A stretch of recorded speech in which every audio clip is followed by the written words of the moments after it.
fasten your seatbelt.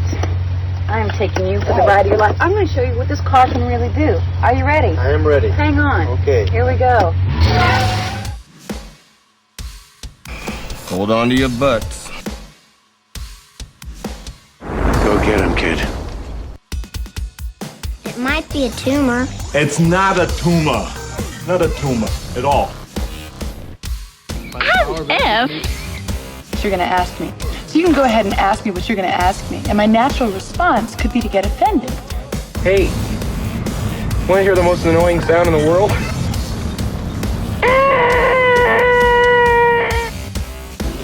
Yeah, well, you know, that's just like your opinion, man.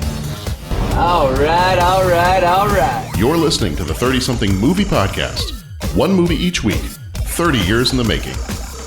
It's episode number 301. We made it past 300. The world did not end yet, as far as we know. I mean, give it time. It's working on itself. But the world has not ended just yet. We're still here. I think we're mostly alive. I don't know. Maybe we died, and maybe we brought ourselves back. Yeah. And maybe, I don't know. Yeah. Yeah. Pat, that doesn't seem like an exciting prospect to you. You know, You're not. I know it's one of our three questions, so I'm not really going to get into it now. But you wouldn't be if you were one of these medical students. You're saying it would not be a good day to die. I don't think so, John. I didn't quite. This one didn't quite do it for you.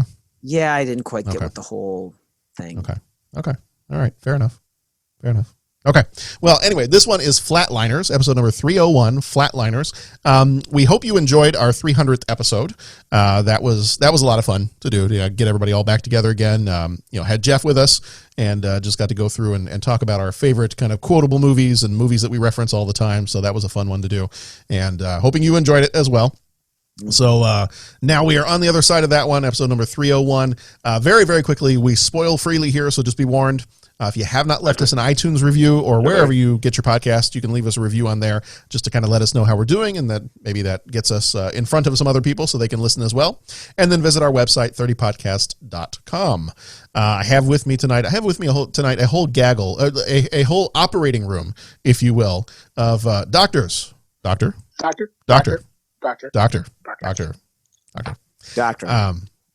There we go. I actually I was going back and looking through some of our old episodes, and I almost went back and listened to that one the other day. I was like, that's been a while ago. Might go back and listen to that one. It's vintage, retro, vintage, whatever you want to call it. So this time around, I say we podcast for 5 minutes. Well, I'm going to podcast for 5 minutes and 15 seconds. Well, I say we podcast for 5.5 minutes. Dude, I'm going to podcast for 5 minutes and 45 seconds. Pat, I'm not judging. This wasn't a David Lynch movie. You can rein it in. You can rein it in a little bit. All right. No, you don't have to rein it in. I want you to unleash. I was just saying, Pat fired up is fun. Mm-hmm. I like humor. I recognize. This comedy didn't work with me. I'm just saying. Oh, that's fine. Well, that's fine. there's a reason for that. That's okay. Now I want to see a comedy remake of Flatliners. I want to see like the Mel Brooks version of Flatliners. Okay, so actually, speaking of, did anyone see the remake when it came out? I didn't. I did, and you know what? I think I saw, in terms of from beginning to end, I saw the remake before I saw the entirety of this movie. What'd you think of the remake? Is it worth me going back to watch or no? It's not bad. Okay. Like, it's not amazing, but it's not bad. And in some ways, it's actually a little bit more. This one was not scary to me. Like the 1990 Flatliners, I didn't really find any of it scary. Yeah, the effects were, they made it, I don't know how to, cartoonish isn't the word, but yeah. It was a little bit more of I almost felt it a little bit more of like a supernatural thriller as opposed to what I'd like officially a horror movie. I'd probably say the other Flatliners is a little bit more of a horror movie. Okay. So, I mean, I think it's worth giving it a watch. And I feel like it was streaming somewhere not that long ago. I don't know if it still is, but I'll check it out somewhere. But yeah, no, it was a decent movie. So yes, this time around, I've got some doctors with me. So far, you've heard a few of them. I've got Dr. Pat. Dr. Pat, how you doing? I'm good, John. How are you guys doing? Good. Doing fine. Dr. Bo? John, Pat, good. Dennis. Dr. Cheers. Dennis? I concur. You concur? I was going to ask if you, yeah. What? Yes, I can. With what? All that doctor stuff. All that doctor stuff. All right. Well, diagnosis. So let's go ahead and jump on into Flatliners. It came out in the 10th of August, 1990, rated R, with a runtime of 1 hour, 55 minutes, directed by Joel Schumacher. Joel, I Hate Batman Schumacher, is how I usually lovingly refer to him as. He also did The Lost Boys, Falling Down, and Batman Forever. We don't talk about that other one he did. That Falling Down is a fun one. I had a few problems. I had a few problems with it when I watched it, but it was a fun one to watch. Because I didn't watch it until about last year. And I think watching it in 2019, it was, I still enjoyed it, but there were certain things about it that I was like, I don't know. Yeah, you're right. Producers on this one were Rick Bieber, and Michael Douglas. Bieber did Made in America. There we go. Bieber did Made in America. Douglas did One Flew Over the Cuckoo's Nest and Face Off. I did not know Michael Douglas was a producer on Face Off. He's got some weird producing credits, man. He does. Well, One Flew Over the Cuckoo's Nest. I didn't know he was a producer on that one, but and then Face Off. I was like, really? I don't remember that. Writers for this one, writer was Peter Filardi, who also did The Craft and Ricky Six. Cinematography was done by Jan de Bont, who did Die Hard, The Hunt for Red October, and Basic Instinct. Music for this one was done by James Newton Howard, who also did Major League, Pretty Woman, and King Ralph. Budget on this one was $26 million. Box office was $61.5 million. Flickmetrics, which combines Rotten Tomatoes, IMDb, and Letterboxd, gives it a 60% cinema score. People gave it a B+ as they were leaving the theater. Kiefer Sutherland plays Nelson Wright. He was in 24, Young Guns, and The Lost Boys. Julia Roberts plays Dr. Rachel Manis. She was in Pretty Woman, Erin Brockovich, and Ocean's 11. Kevin Bacon played David LaBracchio. He was in Animal House and Footloose. William Baldwin played Joe Hurley. He was in Sliver and Backdraft. Oliver Platt played Randy Steckel, the genesis of a surgeon. Randy Steckel. He was in The Three Musketeers and Benny and June. Kimberly Scott played Winnie Hicks. She was in The Abyss and Falling Down. Joshua Rudoy played Billy Mahoney. He was in Harry and the Hendersons. Benjamin Mouton played Rachel's father. He was in Basic Instinct. And Hope Davis played Ann Cauldron. She was in Home Alone and About Schmidt. Here is the trailer, and we will be back in just a moment. Today's a good day to die. Flatline. 30 seconds to go. Can you recall any specific emotion or sensation? No, but there's something out there. We're running out of time. 300, clear! Nothing. Your heart, go again, clear! Nothing, I can't hear anything. Come on, Nelson. Breathe. We lost him! No! Welcome back, man. I'm going next. 2 minutes. 2:10. Was there anything negative about your experience? This is too weird.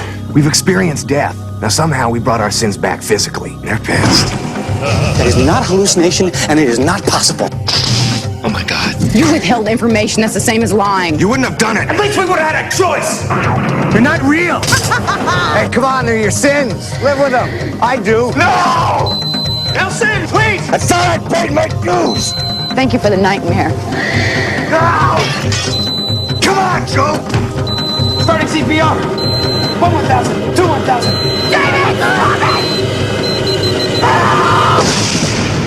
Flatliners. Some lines shouldn't be crossed. Flatliners. Some lines should.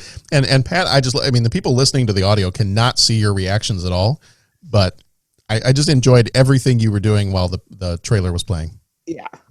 It just. I'm gonna go 2.5 minutes now. It was. I'm gonna go 2 minutes and 45 seconds. I'm gonna go 5 minutes. Almost begs the question. How long has this movie been? Because that's how long I felt like I've been under. Can someone please hit me with some adrenaline? Please, someone. Is anyone out there? Get the Flatliners McDonald's Happy Meal. You get a burger. You get fries. You get a shot of adrenaline. And what comes with the toy? Your own little mini jump kit. Oh, I like this episode. I'm excited to be a part of it. Let's do it. Pat is fired up. Yes. It's late at night. I'm going to have a little sip of my drink. And Pat, you can tell us one word. How did this movie make you feel? One word. And remember, we are a family-friendly podcast, and I don't want to have to edit too much out. It was a journey. This movie was a journey. No, that would have been cool. Okay. Do you guys need more time and for not your like one the words? final countdown? Should I put more words in there? It was a journey. Okay. It was a journey. You know what? I'm going to stick with it. I kind of threw it out there to be a jerk, but I'm going to stick with it because I did kind of have like a little journey while I was watching this movie. Okay. I was intrigued. Is my word. Yeah. Interesting. He chose intrigued, and that's good. I think it was an interesting idea and plot. I don't have the same now for sake of transparency. I haven't seen it just recently. I've seen it years ago, so I'm going based on that. And I remember thinking, because it's come up where I've like actually thought of like even now where now with the podcast obviously, but I want to show it with the kids. So I actually have held off because I wanted to get watch it with them, and we just haven't got a chance to sit down and watch that one. So, but so enough that I liked it in the past that I'd like to see it again, even without the podcast. Like, oh, Flatliners, man, I've picked it up in the library and been like, I need to get that. I should get that. Oh, enough time. And I think I even actually rented it a few times or got it from the library a few times and just never watched it all. We just didn't have time and it got returned. But so my memory back then was it was enough of an interesting idea and I enjoyed it enough that I would be interested in seeing it again. Okay. With all the right. kids. Yeah. I'm going to say it had potential. To expand on that just a little bit before we really kind of dive into it. Great actors. I mean, the cast is amazing. I mean, this is on par with like a Young Guns, with Lost Boys. This is your star power. Kind of your Brat Pack kind of movie, but a little bit more grown up Brat Pack. Great actors in this movie. Great performances in this movie. Visually, this movie is outstanding visually. I think there's kind of the use of color and the use of just the locations and what's his name is the cinematographer. He did Die Hard. Yeah. Bond. I always mispronounce his name. I think it's Jan de Bont. Yeah, that's the one. It's spelled like Jan, but I think it's Jan. I might be wrong, but right. Janosch. You can sort of tell, like when you come in, those early shots, they're kind of sweeping and a lot of pushes, and visually, it's stunning at times. Yeah. Even the room that they do the experiments in is visually stunning. And yeah, like if this was medical school, I might have actually gone to medical school. That's kind of a cool location. There's a lot of blood in medical school, John. I don't know. Well, I know. I'm not saying I would have made it out of medical school. As far as the set, I think it was rather humorous that like it took place like in basically an old church. Yeah, we're gonna have like operations going in an old church. Well, and I wanted to go back, and I didn't have time. They hang on those walls at the end of the movie, and I wanted to go back and look and see if I could identify any of the artwork because I have a hunch that it has a purpose that I just don't quite understand because I haven't figured out what they are yet. Well, and I know some of the locations, and that goes into like some of our 3 questions later on about filming movies that get filmed in Chicago. I think some of the locations was it Loyola University Museum? Was it Science and Industry, or was it the Field Museum? It was one of the museums downtown. But yeah, there are a whole bunch of different locations. I think some of that room that they did like their medical school was taking place in might have been. It was either like a St. Mary's Cathedral or a St. Mary's Church. I feel like that was the name of one of them. And then I think Loyola was one of the other spots where they did some filming. But yeah, to me, the when I say potential, the exteriors are the Museum of Science and Industry, which I recognized. Okay, yeah.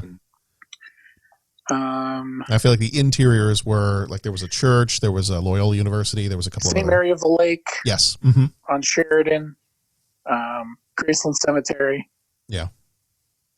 Loyola, you mentioned. Okay. But that's why, to me, I think that's why I say potential, because it had it was amazing visuals. I think it was just beautifully shot. I love the fact that it's got all these Chicago locations that I can recognize and the way that they're used. And you're not quite sure what time this is. It seems very almost like post-apocalyptic, but it's not. And the actors, just amazing actors, amazing performances in this movie. But it just, because I knew going into this that this is a horror movie, because I had seen the remake before I fully watched all from beginning to end, this version of it.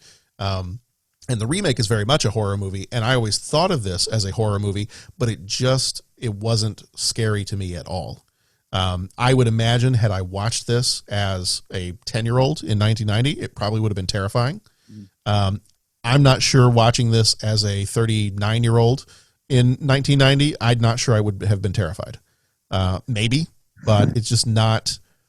When I think of the premise of this movie, the kind of you're breaking that barrier between life and death, and the implications of, well, you opened a doorway for something to come back and for your sins to come back. To me, there's so much potential to get really frightening with some of that. What I think would have made this an amazing movie for me, and I would have just said over the top, this is outstanding, is if it brought some of the terror that I felt watching Event Horizon into this movie. So I think if it had been scarier, if it brought in just that nightmare aspect of Event Horizon into this movie, to me, then I would be good. I'd be, full steam ahead. Go ahead and inject me with the adrenaline. Pat's not agreeing with me, but that's okay. No, I am agreeing with you. I mean, well, obviously, I don't want to say like to a fault. Yeah. Well, I was just going to say that would be kind of funny if you're like, well, this would have made it more scary for me, and then I disagree. No, John, that wouldn't have made it more scary for you. No, I get what you're saying. Like, I could see, because I mean, obviously, I tolerated the movie, so it wasn't like, oh my god, I was so scared. And I could see how they could make it scarier. Mm-hmm. But I'm going to hazard a guess and say, and I know that this has kind of been your reaction with some of the other movies too, is I would hazard a guess and say that and I don't want to speak for you, but that your objection to this movie is on moral grounds.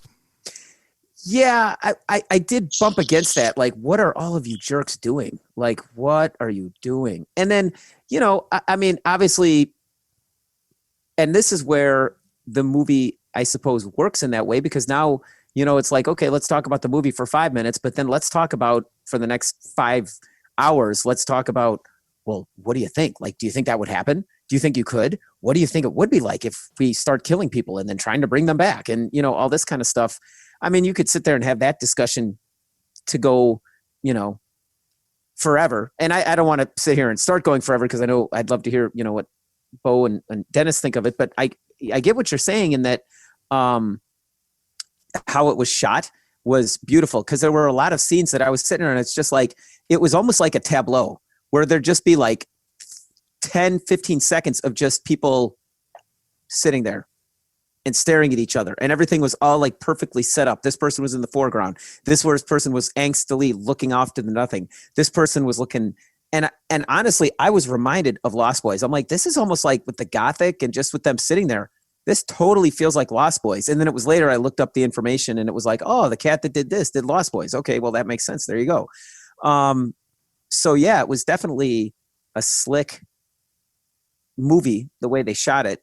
And I guess, I got about halfway through, and that's where I said it was a journey. I got about halfway through and it was just like, okay, I see what they're doing. Okay. Okay. That's where I got. But again, I don't want to get on my soapbox and just berate it, because I mean, obviously it had some popularity, and I mean, it was incredibly well shot and conceived and written and acted, and like Dennis's maxim of, well, what would I do differently or do better? I mean, I got nothing to offer, so I'm not going to sit here and badmouth it. And I suppose all of my objections that, you mentioned, if those are indeed my objections, then that doesn't necessarily make it a bad movie. It makes it a good movie because it was thought provoking. So, And that, yeah, I mean, it's interesting. I think, John, I think you were trying to say and said it pretty clearly, like the idea that when you asked about your one word, it had the potential, like it could have gone deeper into stuff. And I think, and I don't know if this is maybe the difference between Pat and maybe probably you, or maybe Bo falls in this category too, but I don't think, Pat, you have any interest in creating movies, correct? Writing, making. You're a viewer. You like to view movies. You love them. You watch them, but you don't sit there and like, oh, I want to make a film someday. Oh yeah, I don't. Okay, so, and I think that might be why, I don't know, maybe I give it more credit, because I think that when I look back, I remember it thinking of like, that's a pretty, and Bo's idea, Bo's word was intriguing, and I'm like, when somebody comes up with a movie that I think is a pretty good, like a good idea, but it doesn't fulfill on its potential, but I give it credit for going somewhere that I didn't think of going first. It's like Sixth Sense. It's like certain other movies where I'm like, or actually, because Sixth Sense is a great movie all the way throughout, so I won't compare it to Sixth Sense. I'll compare it to what's the one with the A Quiet Place. Okay, so Quiet Place. I love that concept, but the movie has so many flaws in it. But I still like the movie because the concept is good. It's different, it's unique, it's original. It's something like, oh, wow, that's a pretty cool idea to do. So I think that's the same thing here. Somebody asked this question, what happens when you flatline? And I think the whole idea of then going back and seeing what you actually uncover about your lives, because I always say, like, when when people die, their life flashes before their eyes. Well, what if you don't like what you always see when that happens? And now what if you're stuck to live with it because you messed with it? And I think just asking those deeper questions, pondering that, atonement, that whole theme of those type of things, and going into that is an interesting enough concept that I go, good movie, right? Not perfect, not what it could have been, but definitely a good movie. And I haven't seen the new one, but I've heard the new one's pretty bad. And I don't know, Bo, did you say you saw the new one? No, John has. I haven't. John, you saw it? Okay. And what did you say? It was pretty bad? No, I mean, it was fine. It was okay. Yeah, because here's my fine. thing about that is I heard it wasn't that great, and I ended up never seeing it again. But I was like, I remember thinking I wanted to see it, but the reason I want to is because I kept thinking that movie could have gone deeper, and that could be one of those movies with my maxim of, what would I have done differently? There's definitely some things I would have done differently with the original one, and I was curious to see if they had taken the time to do that, because that would be possibly a good remake, possibly. Yeah. I don't think you get a better cast, though. That's the hard part with this one. And the cast is excellent. And it was definitely unique. Like, I can't think of another movie that's quite like that. I mean, 2 weeks ago, we talked about Arachnophobia, and I think I passed the comment that all the characters in there were kind of like the cardboard cutout of, okay, there's the this guy, and there's the steely-eyed scientist. And that this movie was very unique. Like, I don't think anyone was like a cardboard cutout of, oh, there's that guy and here's your typical adventure. I mean, it was different. It was different. So I think that's just from the perspective of, if I were to write a movie, you're always trying to think of that unique idea. You don't want to do what's been done before. It earns enough respect from me for that. It's not a, big thumbs up, 4 out of 4, awesome movie, best movie in the world. But it's a novel idea and a unique idea, and causes some kind of deep thought, at least. I just wish the movie could have gone deeper. And my angry response, and then I'm going to shut up so Bo can actually get a word in. But I mean, and it's funny because, like, my response to it, everything, like, and I'm going to say, like, to what you had said about, like, the whole idea of coming back and then questioning your life, and is today a good day to die? Like, my initial reaction is, why do you have to die to, like, question your life? You should be doing that right now. Like, it's not a good day to die if you've got, like, man, there's some stuff I got to square with, right? Like, I mean, but then it's like, oh, well, I'm thinking of all these things, and it's like, well, that's not on the movie. The movie's making me think those things. So the movie's good. Like, it's working, so I'm kind of conflicted that I don't think I disliked the movie or the concept of it. I think it was just things portrayed in the movie caused me to react a certain way, which is the point of a movie. So does that make sense? I don't. Mm-hmm. All right. I'm muting the mic, Bo. I'm sorry. I'm muting the mic. No need to mute. You have feelings. Express them. No, I think you've all said it. There's a the introspective part of it, turning the lens on yourself. It's an interesting vehicle to do that. You die and you see the things that you've done. I think that part of what intrigued me is the thought of that, and then just the thought of how they go about it, and how everyone how everyone saw something different. Like, they could have gone completely formulaic and everyone could have seen someone that died. But no, the one guy, the girl they made fun of is still alive. So they did some different things, which was really good. So that kept it interesting. And my judge for my bellwether for interest in a movie that I've never seen can sometimes be my wife. She can get, she's a little particular.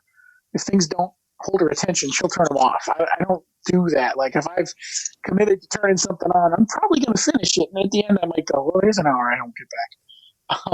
But she's really good about, I don't care, so I'm not going to watch it. It held her attention the whole time. So it definitely had that something that kept you into it. It just didn't quite pay off. And I think that's the general consensus. John said potential. Dennis said the same thing. There were so many things they could have done, and we were waiting for it to happen, I think. and then it sort of doesn't at the end.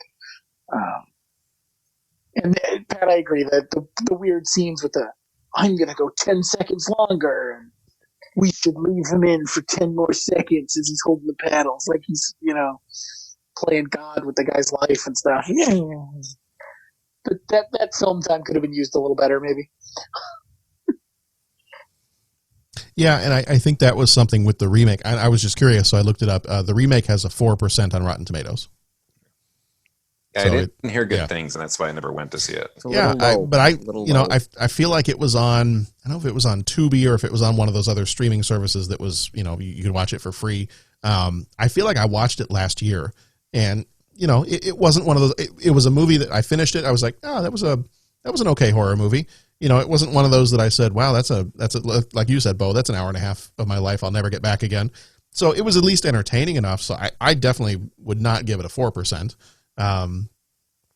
Is it, I don't know, when you think about some of the modern horror movies, and I could just take a bunch of modern horror movies, lump them together and say, yeah, there's a bunch of mediocre horror movies. It's probably one that you could lump in with the mediocre horror movies, that come out pretty regularly every year. But, it definitely doesn't have some of the things I liked about this movie. So if I'm thinking about what worked for me in this movie is the visuals, how things are shot, how they're portrayed, the sets, all of that stuff. And then obviously there wasn't really anything, to me, that's what, I don't know if I want to call it groundbreaking, but to me that was kind of the visual feel of this movie, the color palette of this movie. To me, that's what I think kind of distinguishes this from other horror movies.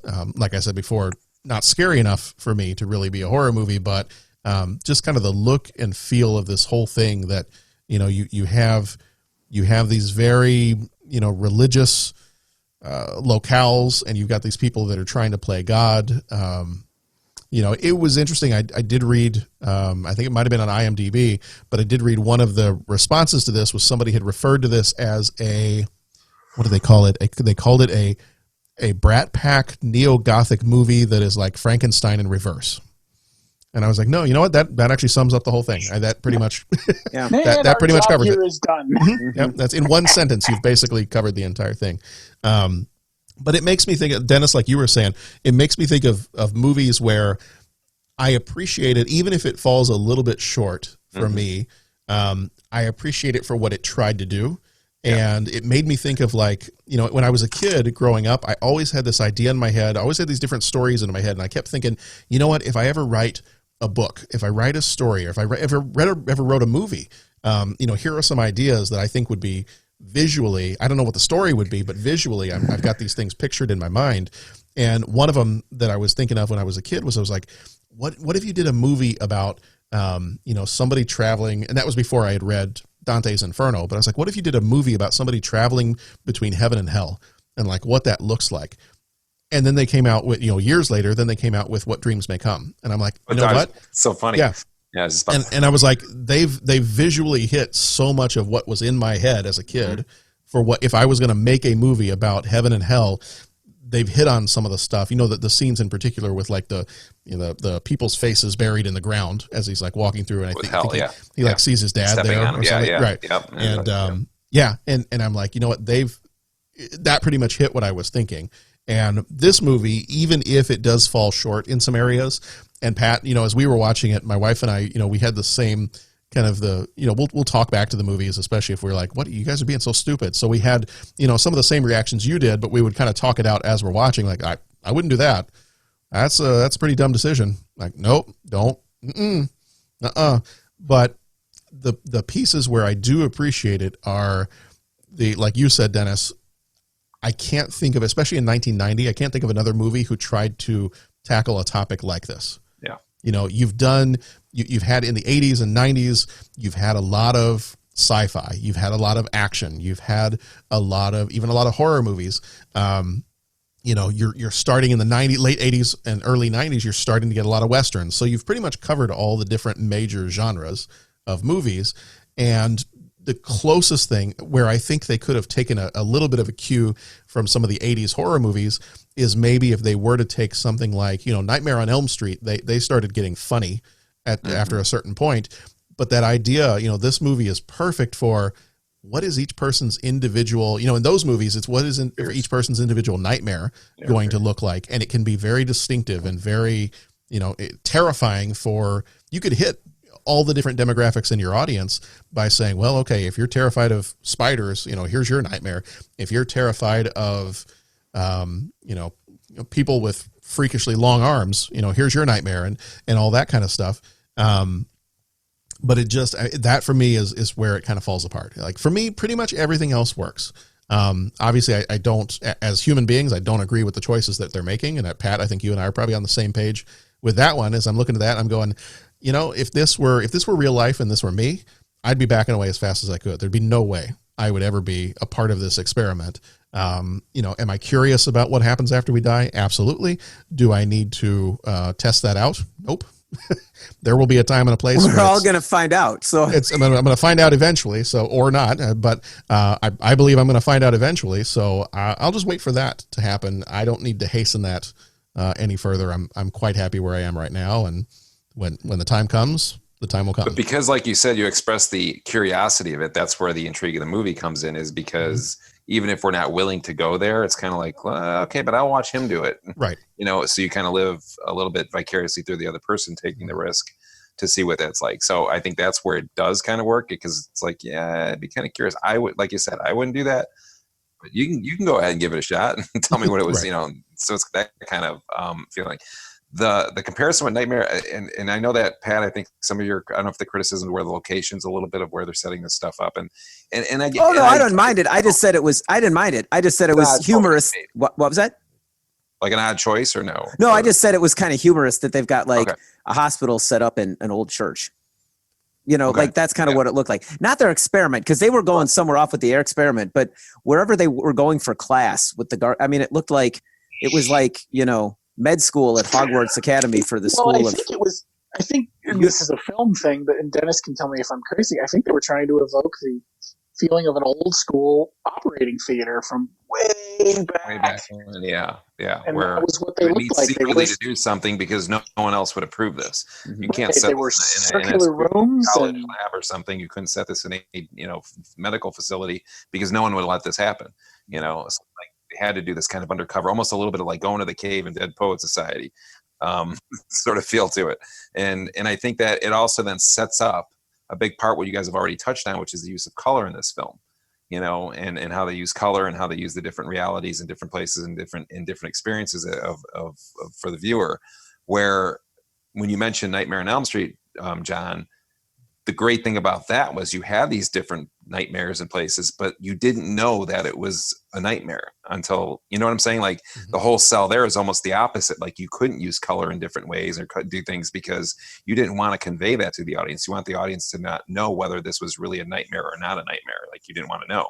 You want to blur that line so strong that you believe it's reality, but then it's, it's not. And then, so this one, I think it basically gave us, with the different lighting of different colors and warmer colors and cooler colors, it gave you that feeling. And another movie I thought before you said Nightmare on Elm Street, I was just thinking using color, even though it was more subtle, but the movie Traffic with like when you go to Mexico and it's always that Mexican scene is like in that tinged orange type of sort of, and it creates this weird, and there's a very cold throughout that whole entire movie. Even when they're, in America, back in America, there's a slight desaturation that's happened in that movie that gives you an uneasy feeling. And I think using that color is, again, an intriguing, and I think that's what that experience becomes, again, it's one of those things where it's like, I'm giving you a thumbs up for the try. Good effort, good attempt here. Even though it didn't work perfectly, I appreciate the effort. That's probably what sum up my feeling on it. We thought the other thing we thought was kind of interesting about this when Sharon and I were watching it was the fact that they filmed using, Bo, did you say it was St. Mary of the Lake? Was the name of the, Sheridan. Yeah. Thought it was interesting that they would approve the filming in a very religious location with this subject matter. Yeah. So I didn't find too much of anything in any of the like backstories or making of or anything like that to say whether or not, anybody opposed of the movie after they gave approval for them to film on these locations. But that was just another thing that we kind of thought was interesting. Was it seemed, given some of the things you sometimes hear about, well, we don't want this filmed on this location because we don't want to be connected with that movie and the subject matter that's in that movie, and then for it to use these very religious locations. Yeah, I think that's a good point. I hadn't really thought about it, but yeah, I wonder if back then they just paid them enough money and they said, okay. Do you have a favorite scene in the movie? Even if you didn't necessarily care for the movie as a whole, are there scenes in the movie, and maybe not favorite scene, let's go either favorite scene, or is there a scene that really stuck with you? Maybe we say it that way. Is there a scene that stuck with you in this movie? Kevin Bacon's dream sequence. And again, when he's on the L train, that shot moving down the tracks of them just before they hit the subway tunnel. Something about the way they shot it, I think, I'm not sure, but I think they used some speed trick there to make it look just off a bit. Because, it's one of those things, like, I've seen that. Like, that dip exists. Like, that's a thing that I know, but it still looked and felt foreign and odd. And his whole dream sequence, I think, was kind of something that stood out in the end, with the yelling at him from the other side of the train and that whole thing. I think for me, I think the visuals really worked. I think, like I said, I related it right back to Lost Boys all of a sudden. And then I saw that the same guy did it, and it just, it had that gothic look to it where everything, kind of had this kind of like dark kind of connotation to it, sinister kind of connotation to it. Or maybe not, maybe sinister is the wrong term, but it had a real unique set, I like some of the way, and again, I don't know exactly what it is, but I like some of the camera shots where it would just freeze and they would all be sitting there. They'd be driving in the car, right? And they'd be driving in the car all together, and everyone would just be kind of like in place, just so you could kind of like look at each character, and like one was driving and, had the 1,000-yard stare.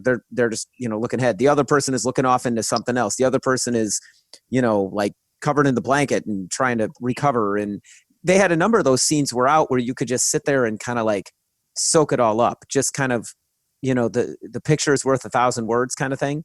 This movie had a lot of them. And so I really thought that was pretty cool. I think it seemed to be really well, I don't know how you'd say it, cut and edited and put together. And I mean, it flowed really well from the dream sequences to the, whatever the daydreaming stuff that would happen to the real to, I mean, it really, it had a nice feel to it. I don't know if that's the right term, but any of those visuals, it was just, you could just sit there and just, it was like looking at a picture.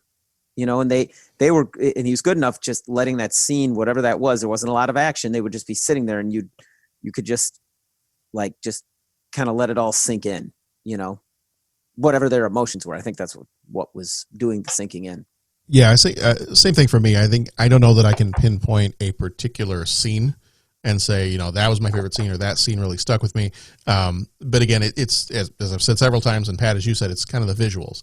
It's the, that opening scene is very jarring. It's got, it almost has that kind of otherworldly, almost nightmarish sense, when you've got like I feel like there were like red light borders around some of the doorways and things like it really, to come back to, the Nightmare on Elm Street, or even, one of those that I might be thinking of might be Hellraiser, might even had some similar kind of look and feel to it, but that kind of like nightmarish, you're not immediately in this movie, after you get the part where you see Kiefer Sutherland out there on the shoreline saying it is a good day to die, then you end up in the hospital, and already you've got people coming in for the ER, and you're like, where, like, what year are we, like, what time is this, what year is this, what am I in, some kind of like a sci-fi world, or what's going on here? And I think just that, those jarring visuals, and I think just that was probably one of my favorite parts, is just the different locations. Like, I always enjoyed when they're in the operating theater, when they're in the they're in that room and their teacher is walking them through the the activity for the day, and and running through what the grading curve will be and all that other stuff. I think just those different locations, that's what stuck with me. You know, and then also some of the times when they start to go through some of their kind of nightmare images when their quote unquote sins are coming after them. You have some of those scenes where I even like where one of the first times Billy Mahoney shows up to kind of torment Nelson. And I remember even commenting to my wife, I was like, you know, whoever went out to scout locations for this movie had a really fun time. Because there are some fun locations in this movie.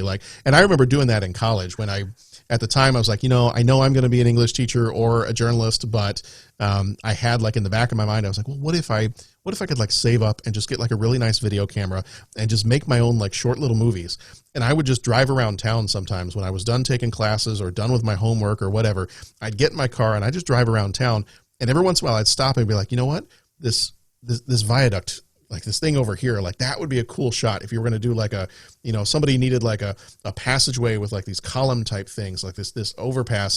That's kind of cool because it doesn't look like any other any other kind of tunnel I've ever seen before. And I try to find stuff like that. And I kind of feel like whoever scouted the locations for this movie was doing the same thing. So I can't go with a particular scene. I'm just going to go overall with kind of the settings and the look and the feel of the whole thing. Yeah. You could still do that.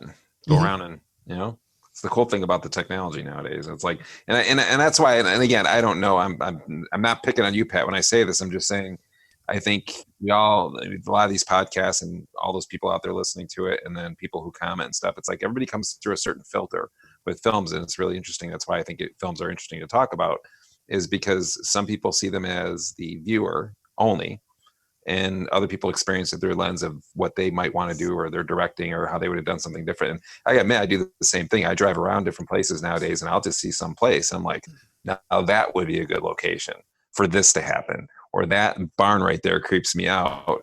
That would be great to have a scene where maybe this happened there, and or this building, or architecture, different stuff can trigger that, where you're like, this would be a really good. You start having these ideas. I mean, just driving out to Northern Illinois, I remember I had this idea. Like driving out to Northern Illinois to pick up transcripts years ago, and you're driving the back roads, and you're out there, and you're just kind of by yourself, windows down, and all of a sudden you start seeing things, people along the side of the roads, and you start thinking films. And screenplays. And I don't know if everybody has that experience. That's what I'm saying. It sounds like, Pat, you don't really necessarily go there, but I'm guessing John, maybe Bo, you sometimes have those kind of moments of that would be a really cool thing for this I should make this movie or that movie, or, but for me, the scene, picking out a scene for me would have been again, I haven't seen it as recently as you guys, but the one I can't necessarily answer a favorite scene, but a scene that still I can remember and sticks out is the Kevin Bacon, the bully scene with the girl, where she just is going at him and saying all the things. I remember her kind of confronting him with the bullying thing, and he's trying to realize, I have a memory of that. Yeah. I think it was a train. Was she on a train or in a train station or something like that, or whatever? Yeah, that was just that was the first time you see her. Something with that's my memory of it. So when I see that, it'll be interesting. That's a scene that sticks or has stuck with me. Yeah. And oddly enough, I cannot remember the end of the movie. The very ending, exactly how it ends. I remember vaguely, but I don't remember the ending. So you guys don't have to say anything, because if you say it, it's fine. I'm not worried about it, but because I've seen it, it's weird that I don't completely remember the exact ending, but I remember that scene. I think the ending of the movie, I'm trying to remember it. It really hasn't been that long since I watched it. I think the end of the movie is when they revive him, when they bring him back. And I think he says something like, maybe it wasn't such a good day to die. And then I think I kind of feel like it just kind of pans out from there, and you just see them standing there, and then it pans out to the outside, and then I think it pulls away from the shoreline. And if I remember right, for the longest time they linger on the artwork on the back walls of the operating theater or whatever they're in. And that's why I keep meaning to come back, because I'd love to try to figure out what those pieces of art are. I can't tell if that's a location or if that's a soundstage. I think it's a soundstage, and I think that artwork is there on purpose. I just don't know the art well enough to know what it means. And I didn't find anything on IMDb about it, but I feel like there's more purpose to that. The way they linger on it on those last few shots. There's, it's one of those we spent a lot of time on this. You should be paying attention. Yeah. But I wasn't. All right. Well, I think we've got got some 3 questions here that we're going to jump into. So let's go ahead and jump into our 3 questions. He asks each traveler 5 questions. 3 questions. 3 questions. It's impossible to answer. Impossible because you don't know the answer. Nobody could answer that question. I want to ask you a bunch of questions. And I want to have them answered immediately. What you just said is one of the most insanely idiotic things I have ever heard. At no point in your rambling, incoherent response were you even close to anything that could be considered a rational thought. Everyone in this room is now dumber for having listened to it. I award you no points, and may God have mercy on your soul. And our next category is cheaters. And then, okay. Kind of looking forward to doing that movie at some point. Just gonna say, is it just me, or is it every time you play that? Even though I've heard this, how many times when you have that quote from the "We're all dumber from here," I have to smile. I just chuckle to myself. Oh, I know. I don't know why. I've heard it. I know it's coming. It's just for as many times, and when I was, for this year, because since we're moving into the 90s, for this year, I was like, we've used that one for such a long time. Do I want to change it up? Because every once in a while I'll change up some of the movie quotes we use for the different, the intro and the 3 questions. And I got to that one. I was just like, no, because now, editing these episodes, listening to these episodes, I'm like, I must have heard that quote now. I don't even know how many, hundreds of times at this point, and I smile every single time. Yep. So I'm take it out, it'll be a hole. I know. Right. Be like, it's anything you want to put on your office wall, but if you did, your boss would tell you to take it down. Mm-hmm. Mm-hmm. Well, that's why I have a spot in my office where I can hang things up where only I can see them. Mm-hmm. So, all right. Question number 1: if you could guarantee, I could just about guarantee I know some of the answers to this one. If you could guarantee no negative consequences, would you go through with this near-death procedure? My answer is a very emphatic no. I would not. Even if there were no nightmare consequences, and I would not do it. I'm not that curious. Curious, but not that curious. I'd take a pass for sure. I'm not. Okay. Dennis, I feel like you'd do it. You know what? And here's my answer on that. If you were to ask me that 20 years ago, I would have said no. Mm-hmm. If you ask me that as I get older, I think that I would. If I had a guarantee, if you're telling me there's no guarantee, experience it, I'm thinking I probably would at this point. Okay.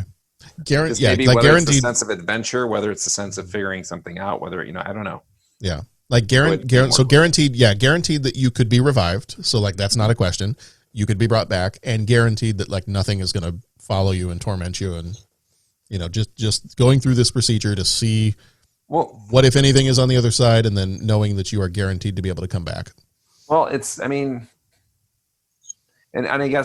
know I'd be curious to see what your reasons for saying no are, and I don't know if those are tied in with anything religious or anything, but for me, I think also it would be really interesting to see. It's not even just there's that sense of curious and adventure of what really lies beyond, but at the same time, I think maybe it's because of having seen this movie. It's like, what if there's somebody in my past that I can't think of, that I might have said or done something that I am totally unaware of, that had such an impact on them, maybe negatively, whatever it was. And if I were able to go back and see that, then you can seek out, like I said, to make something right that you had no knowledge of that was even wrong. That would be an interesting thing. I don't know, I would like to say I lived my life knowing that I haven't, where you've done this or where you've done that, and you could seek forgiveness for yourself or through those or with those people or those type of things. But I don't have anything major, but you don't know what your actions might have been to somebody else. Maybe it was something that you didn't do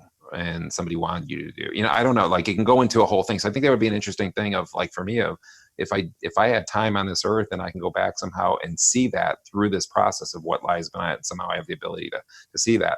Would I do that? I think I probably would be able to right some wrongs before, if that were the experience might not be what it is, but based on the movie, your mindset is already that you're going to kind of see some of those things. But I don't think I have any moral objection to it at this point. Okay. Yeah, I think part of my reason for saying no is, as you said, it's part of religious belief in that you're playing God. Yeah, that's part of it. And really as part of my belief, I'm not really, how do I say this? I'm not really curious. Like I feel like based on my belief, I'm confident that, I have an understanding of what I think is on the other side of this life. So I'm not sure, because of that, I don't think I have a curiosity. Like I have a firm belief that, I believe that I know what's on the other side, and yeah, I don't think. Is there any fear tied into that answer, that response? Like what I mean by fear is some people like when you because it comes down to a question of faith, I think, to a certain degree for a lot of people, especially with a religious response. Is it feel like that it's fearful to question that faith? Get what I'm saying? No. Does it come from that point of like part of, and again, I've, Catholic and grown up through, Catholic school my whole life. And I've pondered many of this stuff for many years and decades. And I'm just throwing that out there. But I think at one point, I remember it was like, I would say that early on, I was often afraid to doubt or question something that it would be offensive to God, or, you know what I'm saying? Like something like that. So if my faith is, I believe without seeing, but now you're giving me the chance to see, is it a betrayal of my faith to am I doubting Thomas now? Am I putting the finger in the hole, in the nail hole, Right. I don't know. Right. Like, does that tie into anything? No, for me, I don't think so. Same as you. I think if you had asked me this question, years ago, I probably would have said yes. I probably said, well, we don't question those kind of things. Let's just say we don't, stay away from that 40-foot pole. I'm not touching that. But I think I'm at a point now where I say that because I feel that I'm firm and confident in what I believe, that I just don't have that curiosity. Like, it's just not something that it doesn't really enter into my mind. Yeah, I guess I don't. I don't know. One of my first responses was going to be, I don't know. I just don't see the point. I mean, I understand. I don't fault anybody for saying, well, I'm really curious. I would love to know. I'd love to do this to be able to find out. Like, I don't fault anybody for that, but I just don't. There's nowhere in my mind that kind of enters into that. Hey, I'd really like to go through this experience so that I can take what I believe in and really see it for real. Like, I want to be 100% confirmed that this is here. That desire or that drive is just not, I don't know. That's just not. I have there. a quick technical question. The idea was you can do this with no negative consequences. Yes. Right. So you're guaranteed that you'll be revived and come back, and none of your, none of your sins, like what happened in the movie, none of your sins will come back to haunt you in the real world. But then I'm just going to say, and I'm not trying to call shenanigans on anything, but then are you still going to get that soul searching questioning if none of your sins are coming back to you? Mm-hmm. Do you see what I'm saying? Like, right. So could you select if you want your sins to follow you and chase you, then sure, you can because choose. Wasn't that the idea that the sins, it was the suffering that caused the illumination? Yeah. We can total recall it, and you can choose whatever option you want, Okay. So like you could take I'm getting revived, but my sins are coming with me. Sure. I'm getting revived. Nothing's coming back. Mm-hmm. All right. And I'm not trying to be a jerk about it, but just in listening to Dennis's response and, if there was no, and I guess part of that could be too, if you went through the procedure and you had the near-death experience, I guess part of that could be, well, what if you went through a near-death experience that gave you the same level of understanding or the same level of being able to wrestle with those questions without having to be tormented by, you're being physically attacked by your sins. Mm-hmm.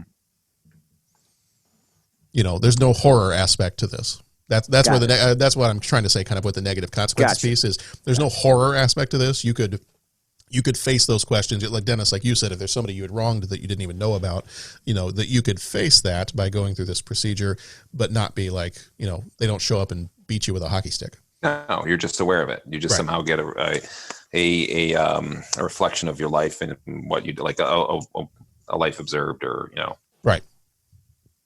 assessment of your life, and like, okay, these are the and here's some things that you maybe affected people that I don't know, like I don't know where your conscience would take, or where your spirit soul would take you. It's interesting to and again, filtering this question through the movie Flatliners leads to that direction, as far as like what the experience might be. But I think it would be, and I'd be curious to see, like, did you get any responses from people yet on that one too? I mean, I don't know. I'd be because I initially thought that if I were younger, that, you know, you might, I thought there was two schools of thought that you might see, which is when you're younger, you're more daring. So you'd want to be like, find out what this is and what's there. And then as you got older, you'd be like, you know what? I'm at peace. I'm content. I have faith. I believe, and I'm so close it's going to happen anyway. I'm just going to, I don't need to know anymore. Like there's that school of thought. And then I've just expressed the opposite, where early on, probably because of almost a fear of maybe, you know, playing God at that point. And as I've grown older, now I'm thinking, you know, curiosity in this case would be an interesting thing to see. You know, especially having lost people too. I think that's another factor. Like, has death touched you? Has death been around you? Have you lost people? Is it something that, would you get to see them? You know, and that's a temptation in the fact that if you took this journey and went there, would you be able to see again a loved one that you haven't seen for years, you know, in this physical realm? If there's no negative consequences and I get to see them and talk to them, or, you know, whatever, tell them something maybe I didn't get to tell you. I don't know. So I think that becomes a temptation piece. And then there's, you know, people can question whether they're fit. Has anybody seen or read the book Grief Observed? C.S. Lewis? So I did, like, after my first brother, and I remember there's a quote that, like, and again, when I'm talking about the fear part of like knowing or not knowing and being at peace with, I mean, that's awesome that, you know, if you're in that place of that, it was about the rope. There was always the metaphor for the rope. And it was, you never know how, I'm just going to read it really quick. I know we're getting the philosophical stuff here, but you never know how much you really believe anything until its truth or falsehood becomes a matter of life and death to you. It's easy to say you believe a rope to be strong and sound as long as you are merely using it to cord a box. But suppose you had to hang by that rope over a precipice. Wouldn't you first discover how much you really trusted it? It was just kind of that, you know, like the curiosity of, like, you know, you believe what's going to happen after. But if you had a chance, you know, I don't know, would you want to test it? Would you want to see, like, and again, I'm not saying that's 100% of where I'm coming from, but it made me think of that quote. So I had to look it up here, because I remember thinking that with my brothers and things like that, as we lost, you know, a number of family members. It was like, I believed that they're in a better place. But, you know, when it happens to you, it's like, there's that little bit of, you know, I'd like to know for sure, though, that they're good, you know, and again, and I think everybody goes to, and been in different places, but I remember experiencing that back in my early 30s. Pat, what about you? I think if I were to guess, I'd say, you know, you're probably firmly on the no end. Yeah, I will not be flatlining. I will not be flatlining. And I think when you get into these questions, I mean, I'm the first one to say, hey, let's talk about Commando. Awesome. But I mean, how cool is it? Like, how many movies do we get a chance to have this kind of a discussion from? And I think that points to the greatness of the film, you know, introducing this question. And yeah, I mean, you know, you can talk about, you know, well, they could have done this and they could have done that. They could have done the other thing. And, but I think, like, a movie that provokes an emotional response and makes you think, I think is that's pretty powerful. And so I think that's pretty cool. I will not be flatlining, and I want to be careful in my answer, because I think it would be a personal choice. And I want to be careful because I don't want it to be interpreted by you guys or the listening audience of, oh, well, there goes Canigallo, and I'm questioning someone else's choice or thoughts or beliefs or whatnot. And I just, you know, I think John, you mentioned, or someone mentioned, you know, you don't see the point. Yeah, I don't feel the need to do that. You know, my faith is tested in many other ways on this contingent world here. And, you know, I wouldn't need to go and say, oh, well, I wonder what happens. Let me just find out. I don't feel the need to do that. And it's interesting because, you know, in comparing this movie, you guys, you know, mentioned Nightmare on Elm Street. I almost found myself comparing it with The Final Frontier, Star Trek V. And, you know, there was that question in there about dealing with the pain. And I think when we reviewed that movie, it was like, man, that's a possibly deep concept. Like, wow, too bad that they really didn't explore that deep concept and all that kind of thing. And I kind of think of that with this, is that's kind of what they're experiencing, is like, man, where they went wrong in their life and now they've got to make amends for it. And I guess I'm the Captain Kirk response to it when he sits there and just says, you know, I don't need someone to show me this, to tell me where I went wrong. Like, I know where I went wrong. I mean, I know where I messed up, and that's who makes you who you are. And so I guess I kind of think that's the point of life is, you know, you're supposed to be constantly reflecting and constantly thinking it through. And, you know, to go back a week and quote my Matrix quote from the 300th episode of, you know, like, know thyself, is that's kind of what you've got to do. And I mean, there might be some, oh man, I bullied a kid and it was long lost that I didn't think about. Well, okay, somehow those experiences got me to this point in my life. Like, that point of life is to figure out why. And so I personally would see that kind of as like a shortcut. I'm not sure what that would show that would change the outlook on that. I mean, that's something that takes years of thought and, you know, penance if you did something wrong, and, you know, soul searching to know what you're supposed to be and where do you fit in the world and what you should be doing.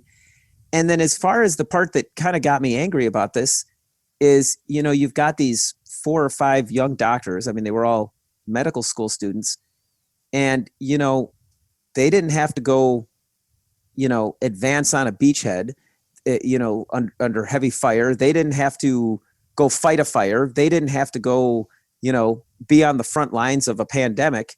And it's like, then their mission should be, you know, they're going after this experiment for whatever.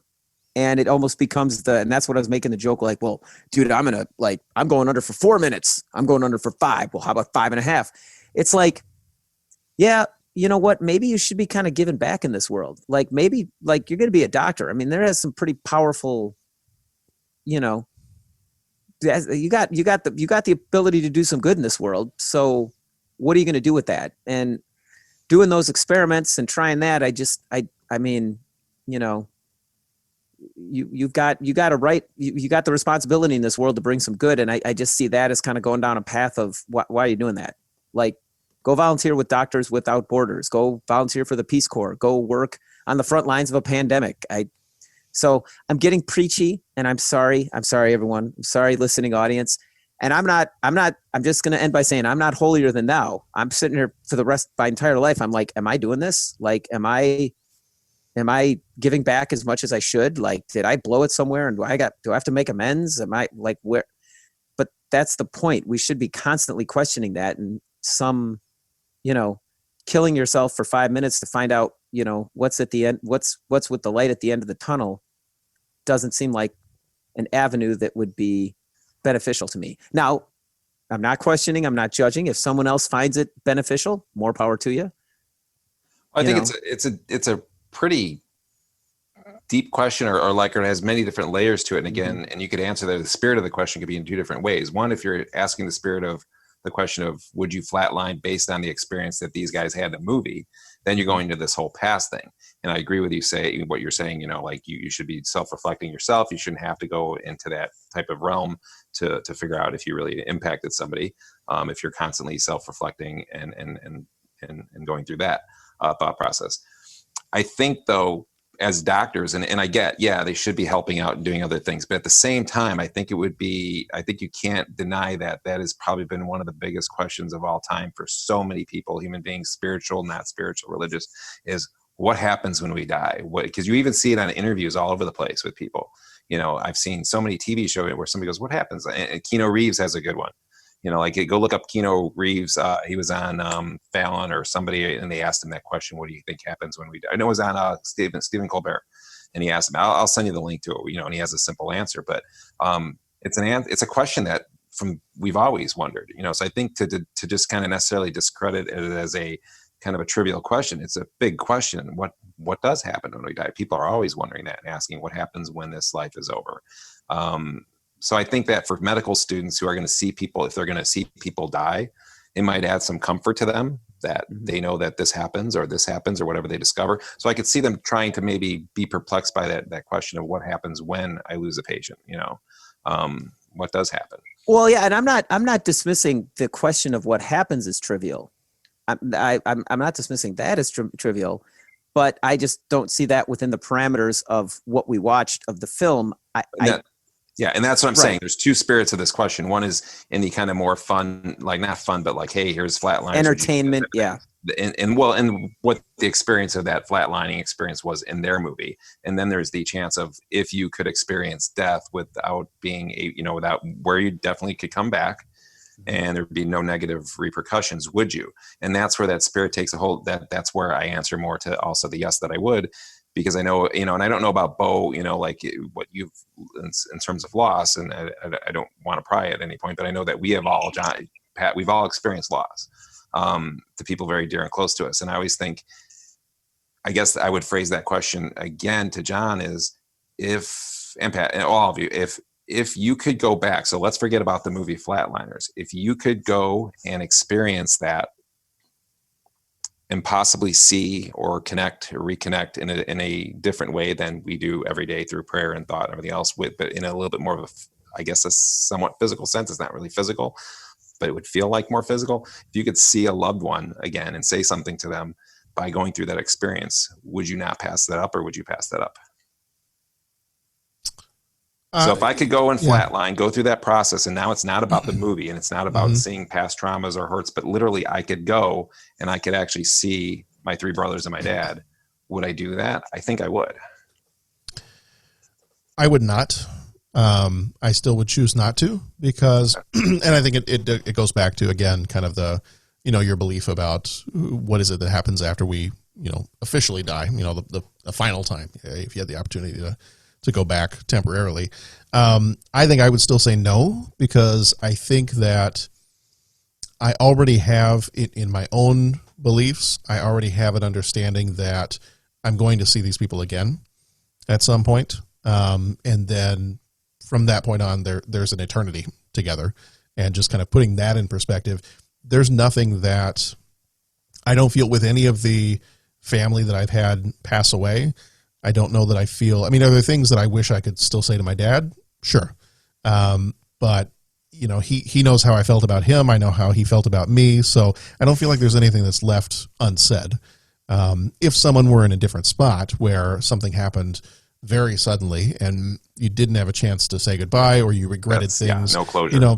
That I could understand. And obviously, whatever somebody's decision was, I wouldn't fault them for it if they felt that way. But for me personally, I have a belief that when it's my time to go, I'm ultimately going to see my grandparents. I'm going to see my dad again. And that's going to be there for an eternity. So would I want to have some temporary, fleeting, I get, 5-10 minutes, half hour, one day, whatever. And then I got to come back here and then wait out the rest of my years or however long it is until I see them again for eternity. No, probably not. Like that's not something that I don't see that as being necessary. I feel like that's going to come, and it'll come when it needs to come, and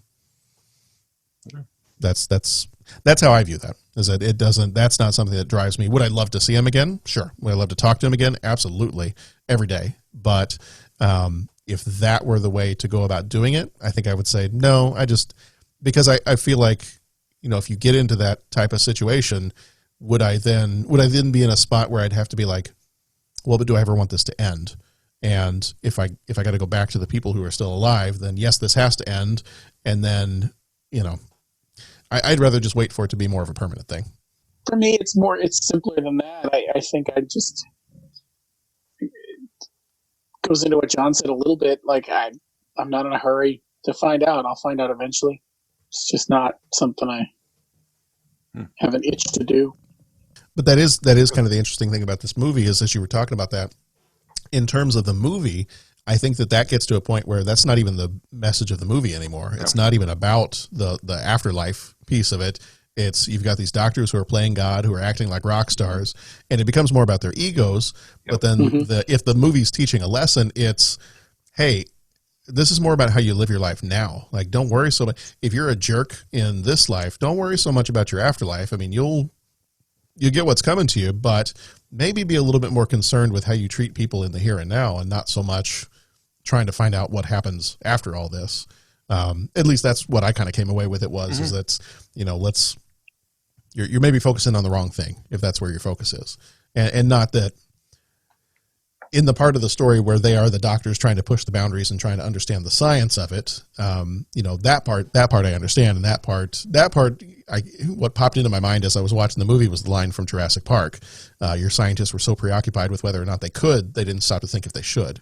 And I kept thinking about that as the movie went on. I'm like, you guys are just let's push for the sake of science and for the sake of, we want to discover this for medicine and for the human race. And then it just so quickly went into, well, I want to be the one to discover this. Like, I want to be the surgeon that figures this out. And it's going to be me. And then I think that's where you get into the, almost the competition of it, of the, I'm going to go 4 minutes. I'm going to go 5 minutes in that whole thing.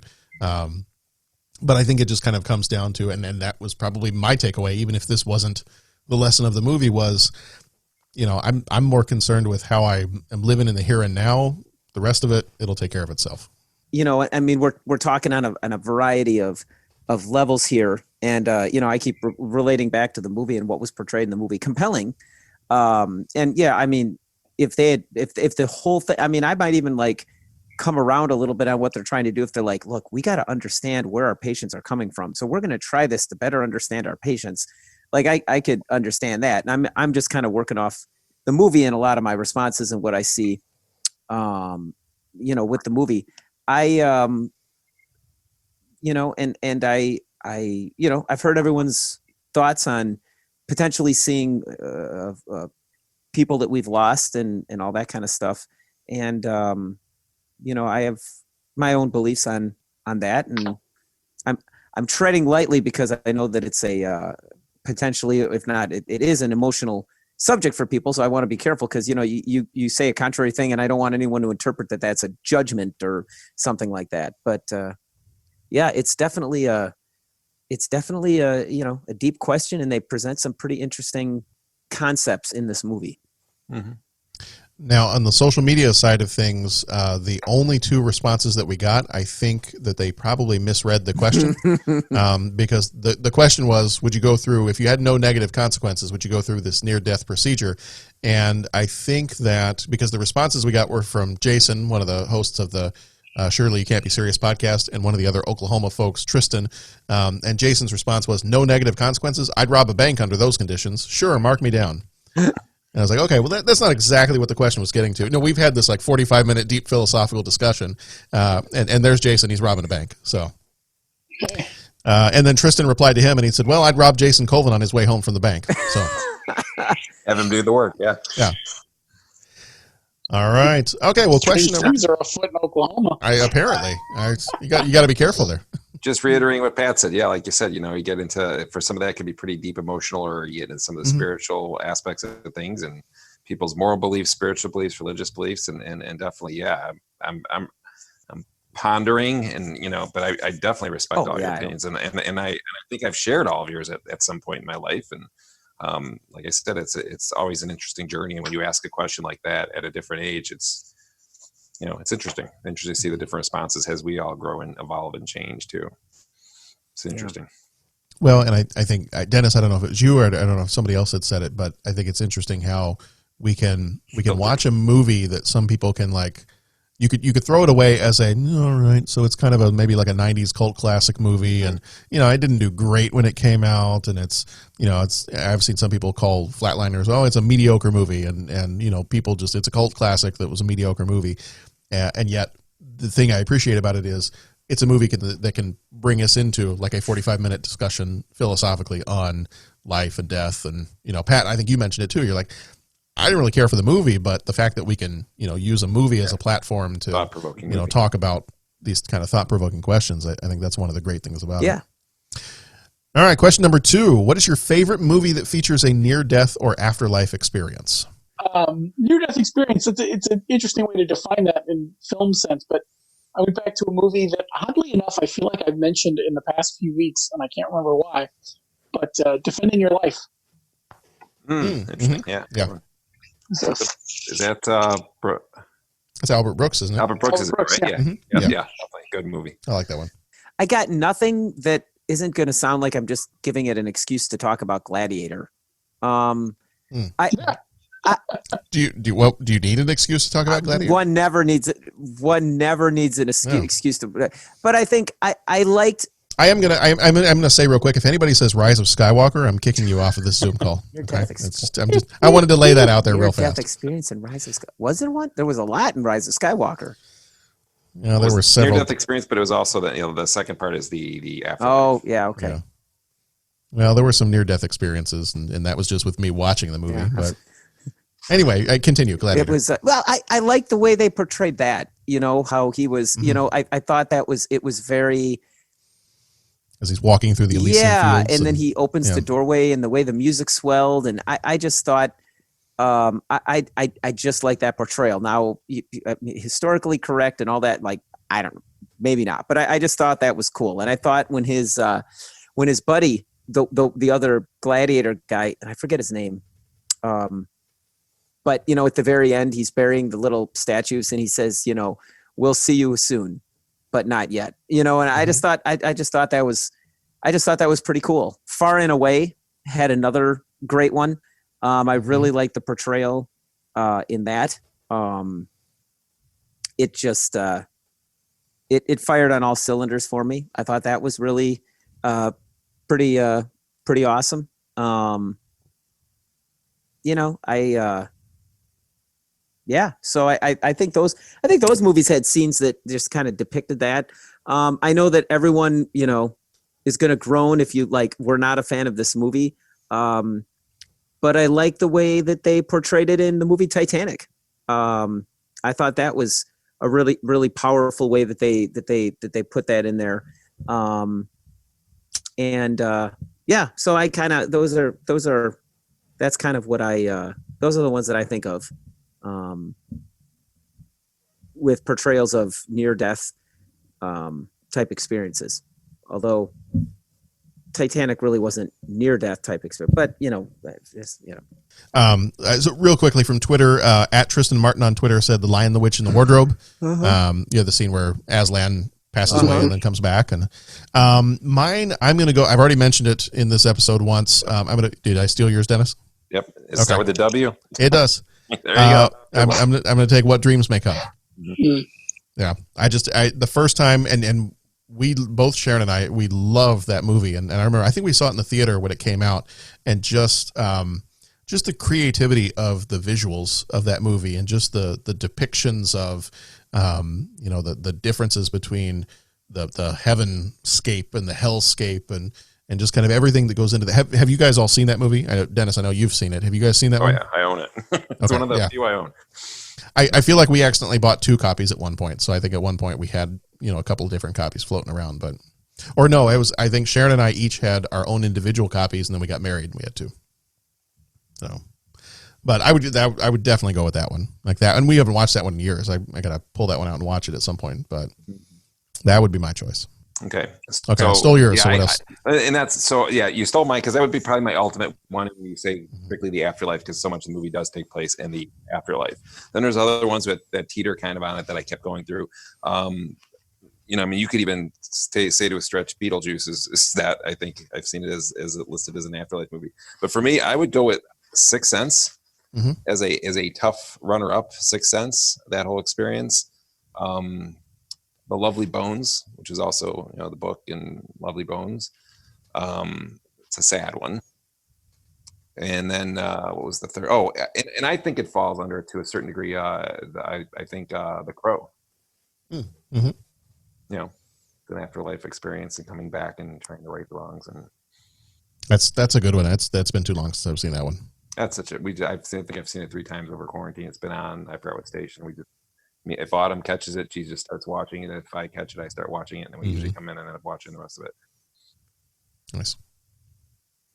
but that would be probably my yeah. So I mean, I would definitely go with honestly, What Dreams May Come as the ultimate, and then probably go with Sixth Sense as a second. All right. Let's see. And then question number 3. What is your favorite movie that was filmed in Chicago? So this one had some, especially for those of us that live near Chicago or have lived in Chicago, this had some very clear, locations that were recognizable to us. Did you guys get, I might have shared a link with you, and this has probably been a few weeks ago now.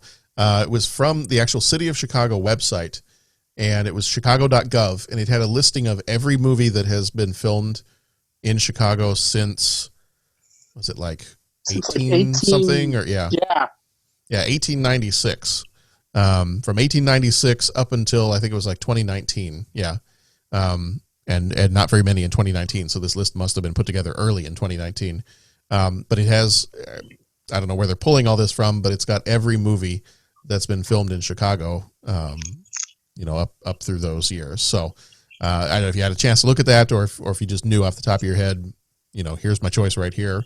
We got a huge amount of responses for this one on social media, so I'll read through those here in just a little bit. But what are your top picks for this one?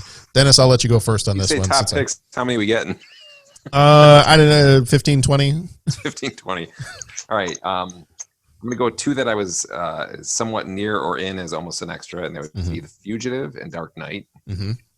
Those 2. Fugitive was actually filmed in our boxing gym, Windy City. There's a scene, or actually that's Marshall's, but Fugitive was one. But then the sequel, Marshall's, is also filmed here at U.S. Marshall's, and somebody dies in a shower, and it's in a boxing gym. That's actually Windy City, where I spent a good portion of my time. And then I would probably go with, I'm just going to come up with 2 more. I'm going to say Ferris Bueller. That one kind of rings to mind, and I'm not going to steal paths, or say, I know you guys are going to mention this one. If you don't, I'll come back and mention it. But I'm gonna go with then Planes, Trains. Bo, what's your movie? I had Ferris Bueller, of course, and then Blues Brothers. There you go. That was it. Blues. Yep. Yeah, 2 great movies. Boy, I don't know anything else off the top of my head, and that's what I try. I mean, I look at the lists, and some things I like looking at the list, and then some things I'm like going, "What's off the top of my head?" Because I can look down the list and go, "Oh yeah, that's right, that was in Chicago, or that was in Chicago." But if it's not sticking in there, so you know what? Here's what I'm going to go with. I'll go with this one, Backdraft. Yeah. Backdraft's good. John, you need to see Backdraft, especially because there's this like major scene that applies to like so much right now. And especially because you've told me I have to see it like 6 times in the last couple of weeks.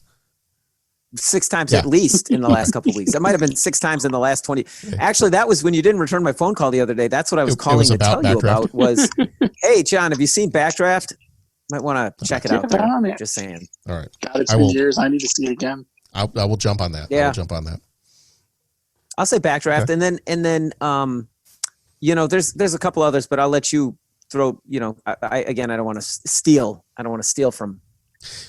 The ones I was going to throw out there, my 3 kind of runners up, and just looking at that list, there were so many of them to choose from. I had a hard time narrowing it down, but my 3 that are kind of the runners up were, I had The Untouchables, I had Ferris Bueller, obviously. I had Dark Knight, and actually I shared on Twitter about how, Dennis, you and I were extras in The Dark Knight. And somebody had kind of responded back to us. They're like, "Oh my God, that's so amazing!" And I said, "Well, we didn't exactly get to see a whole lot. We spent most of the day in an empty office space, talking to the guys who were wearing all the SWAT gear." I said, we were down for a few minutes on the set. We got to see the funeral procession scene. We had a couple of takes where we got to panic, but I don't think any of our footage. We were probably down there. I would say we were probably down there. Actually, felt closer to, I'd say, about almost a half hour. Yeah. Because they had, but a lot of it was them watching them bring, rigging in for lighting and blocking out things, and then there was a few different takes. I think we were there for maybe 3 takes. I think 3 actual full takes. I think it was. So we had to panic 3 well, and because I think they cut it short because didn't it get kind of cloudy and he got all upset there was about issues with weather and there was a delay in the day, and that was they were blaming it on, at least the people up at the top were blaming it a little bit on Chris Nolan and the way he works, I guess, or something like that. I remember. Because we were like, what's the delay? What's the delay? People were wondering, why are we still up here? Heath Ledger did walk probably about wasn't about 20 feet where you, at Oh, least he's where right. I was, It it was was about 20, right he was in like front right of us. nearest, Yeah. chain smoking, but you know, Yep. and there was some people came up to him, and I know it was just kind of, just trying to stay in character. Seemed like a super nice guy from at least that moment of seeing him, but yeah. I got to ask, what happened trying to stay in character when people came up to him? How did he respond? Was it just like a couple words, or did he respond like the I think Joker? he signed a few things for a couple people, very mellow. And see, none of the extras are supposed to do that.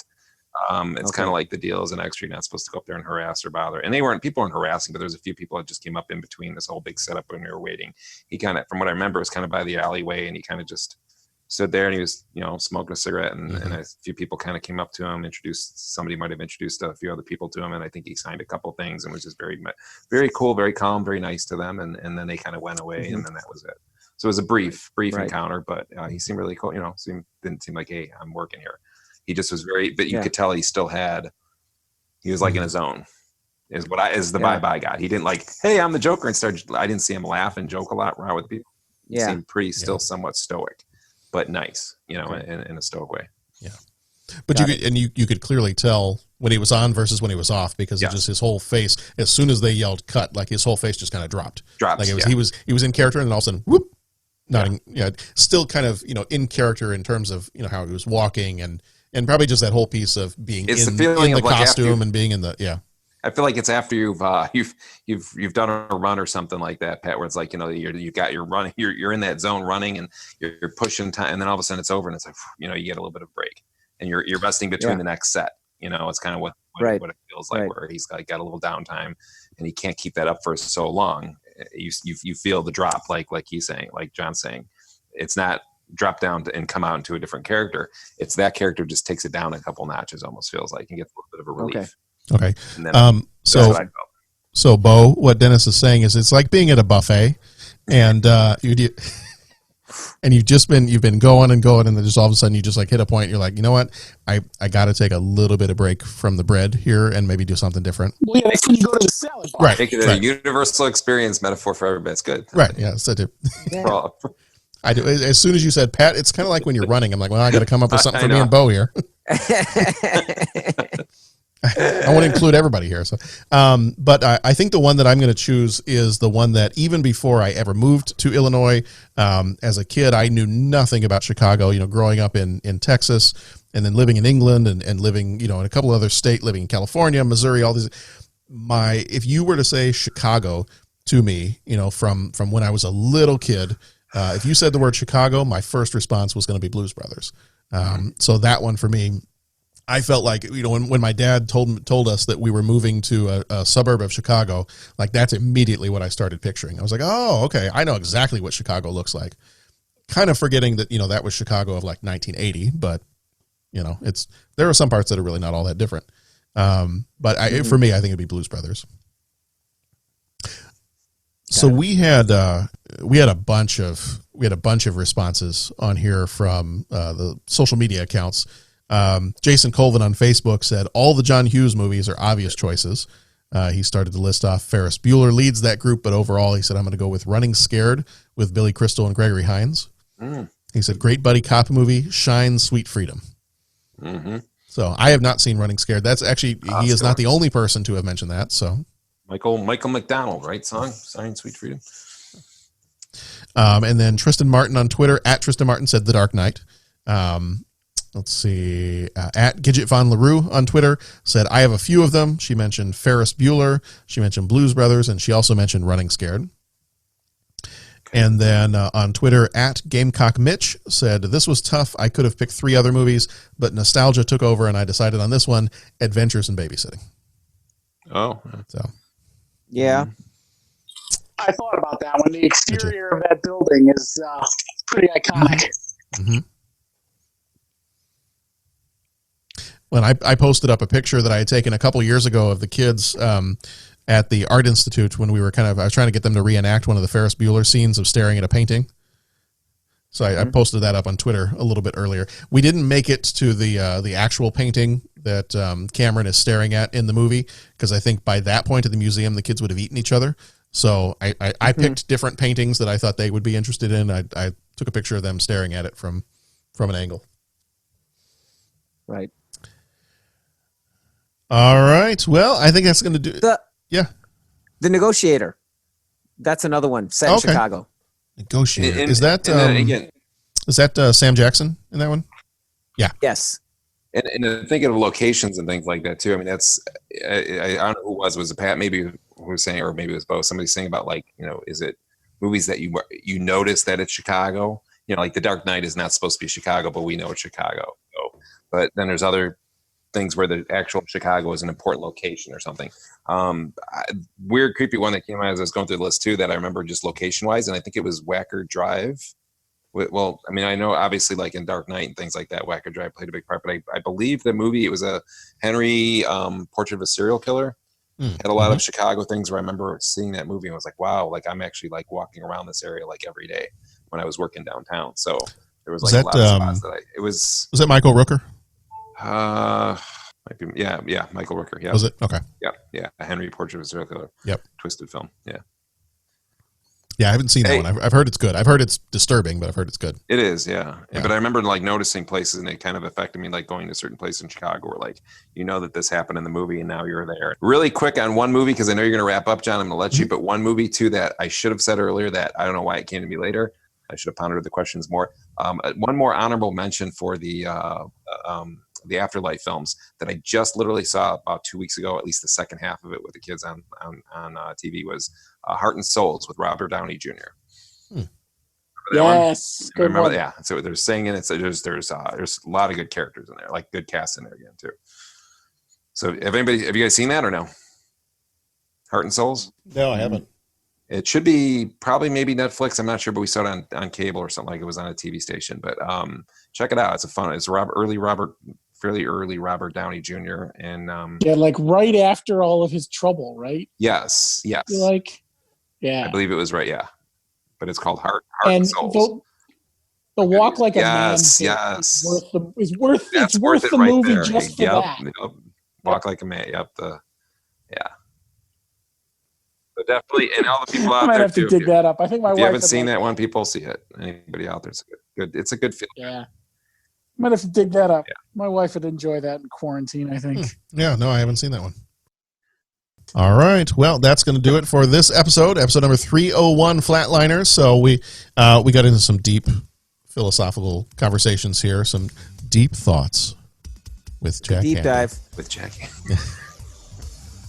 As I bit into the nectarine, it tasted juicy, and then I realized it wasn't a nectarine at all, but a human head. I don't know. That was always one of my favorites. I don't know why. Mm-hmm. I drove my nephew to Disney. I told my nephew I was driving him to Disney World, and I drove by an old burned out barn. Classic. And he cried and cried. And later on, I was going to take him to the actual Disney World, but it was getting kind of late, so we just went home. Anyway, I don't know why we ended on those deep thoughts, but so this will continue our Experiments Gone Wrong month. Our next episode is going to be 302 Total Recall, 303 Awakenings, and 304 Darkman. So if you want to find out more about our show, 30podcast.com. Thank you for joining us. Thank you, gentlemen, for being here tonight.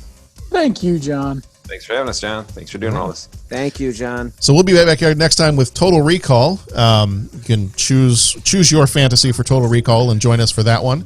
And we'll head on over to Mars and we'll have some fun. And in the meantime, you can be excellent. Let's try that one more time without the tongue twister. You can be excellent to each other. Go watch some good movies, and we'll see you back here next time.